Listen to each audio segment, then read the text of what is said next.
Assalamualaikum warahmatullahi wabarakatuh. Hai, kembali lagi bersama saya Juliana Samawati, NIM 151422175.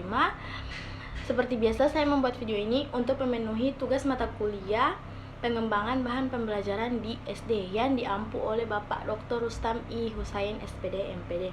Oke guys, selamat menyaksikan.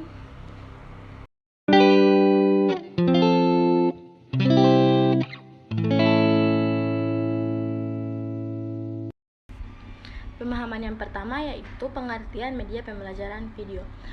Video pembelajaran adalah media untuk mentransfer pengetahuan dan dapat digunakan sebagai bagian dari proses belajar, lebih interaktif dan lebih spesifik dari sebuah buku atau kuliah.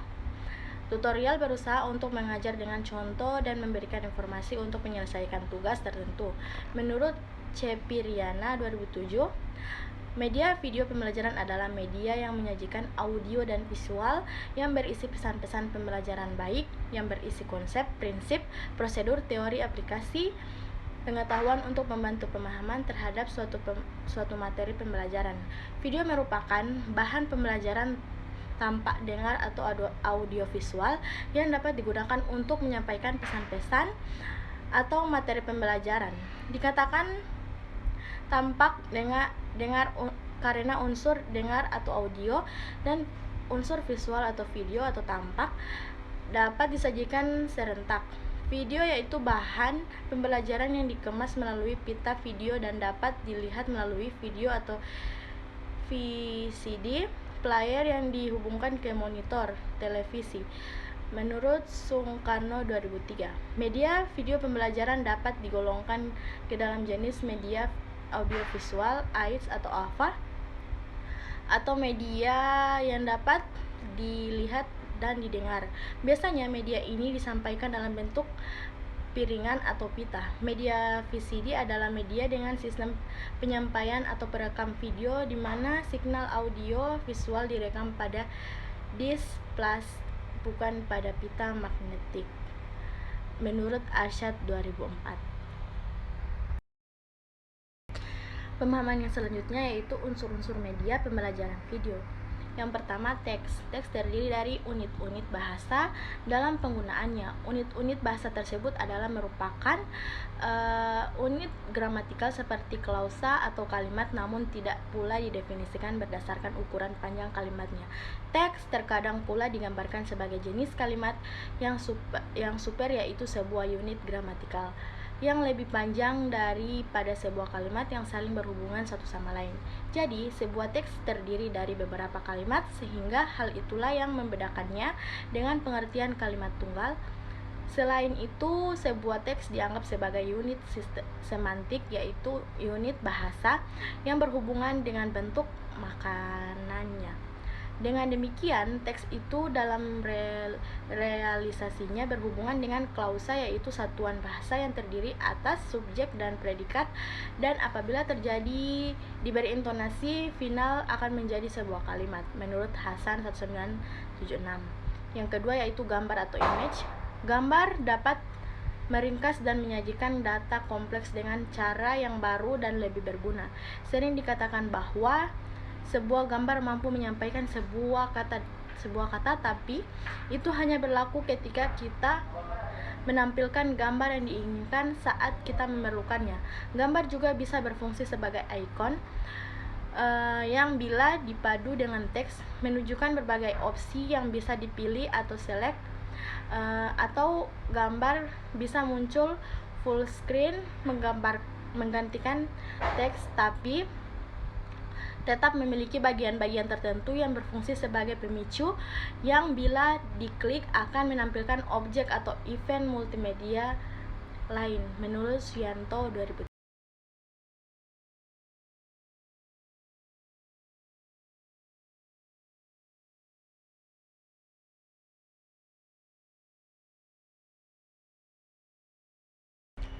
Yang ketiga yaitu suara atau audio.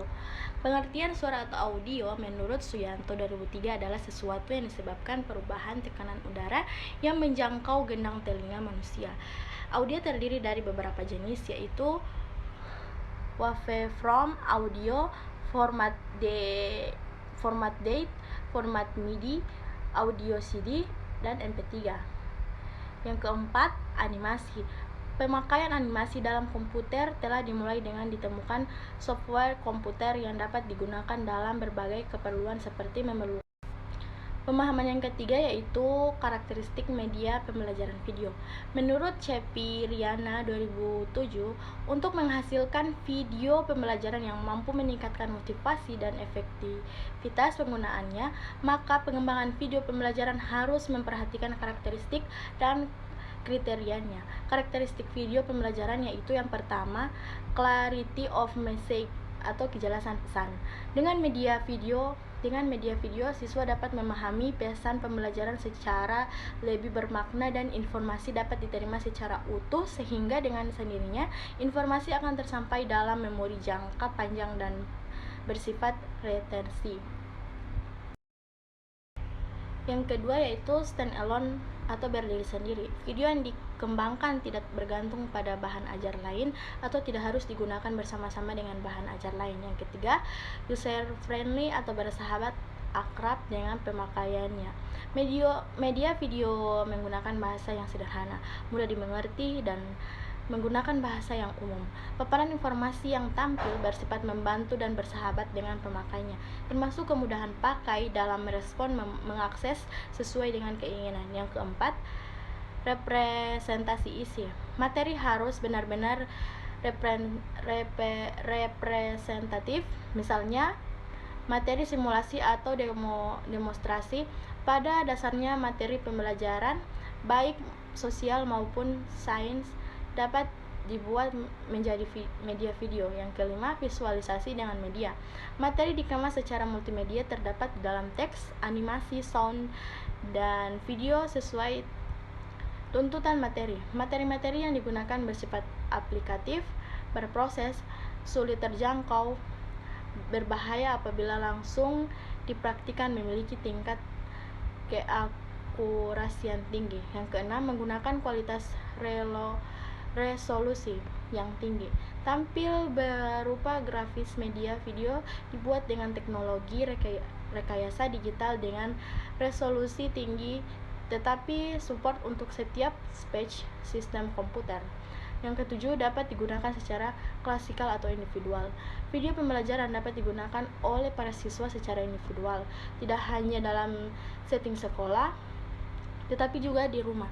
Dapat pula digunakan secara klasikal dengan jumlah siswa maksimal 50 orang, bisa dapat dipandu oleh guru atau cukup mendengarkan uraian narasi dari narator yang telah tersedia dalam program.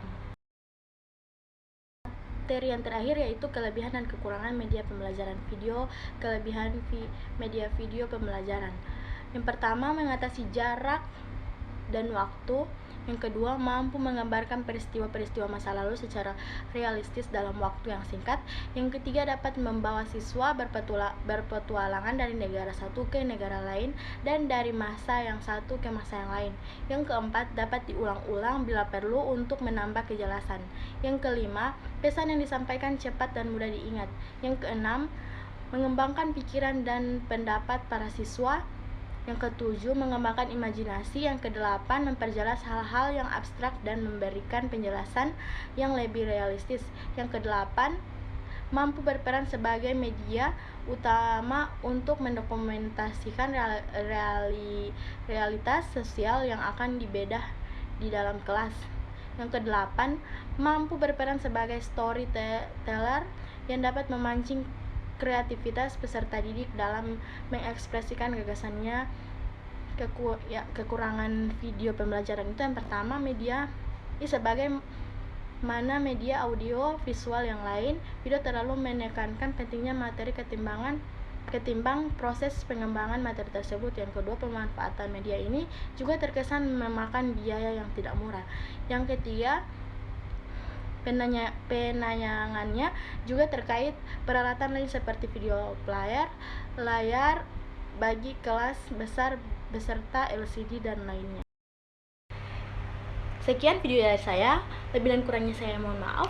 Wabillahi taufiq wal hidayah. Assalamualaikum warahmatullahi wabarakatuh. Bye.